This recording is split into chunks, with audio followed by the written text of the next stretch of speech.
And new at 5, a principal in the Buffalo Public School District could be in hot water. She's accused of forging signatures on some important paperwork. Rich Newberg is looking into the allegations tonight. Rich? Well, a mother of 2 children who attend Harvey Austin Elementary School, that's School 97 in Buffalo, says her name was forged on 5 different occasions. Now, these are documents that require input from parents. They are programs often involving state and federal funds. We have obtained the documents in question now, but are protecting the identity of the mother.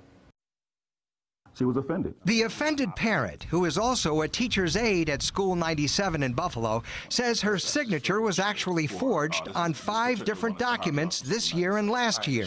The documents range from planning on how Title I money is budgeted for students with special needs to her supposed participation in the school leadership program, which helps map out plans to improve the school. For this last document, she says she wasn't even around to sign it. I mean, she was in a hospital at the time that signature took place, and for somebody to have signed her name, without her permission, or to represent that she was part of something that she wasn't part of, she thought that was wrong and that something should be done about it.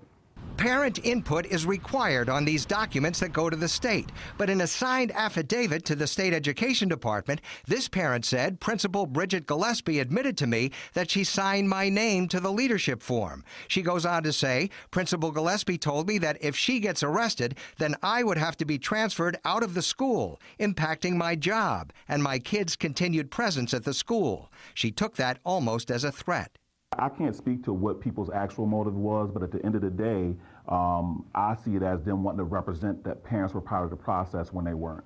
A spokesperson for the district would only tell me there is an ongoing investigation into the allegations. Documents have been submitted to the state education department alleging 9 different occasions when either a parent's name was forged or parents were misled in what they were signing. We don't want parents to be manipulated or used to represent something that's not true. I called School 97 and asked to speak to Principal Gillespie and was told she was not available. And Rich, this isn't the first time, though, that Sam Radford, the parents group, has gone to the state and said we're being shut out of the decision-making process. No, they're saying time and again they're being shut out of very important decisions, district-wide and individual schools, and the state requires parental involvement sometimes in order to pass it, in order to approve it. So the state now has to come back and react to this. We're waiting to hear from what the state has to say. All right, thanks. Okay.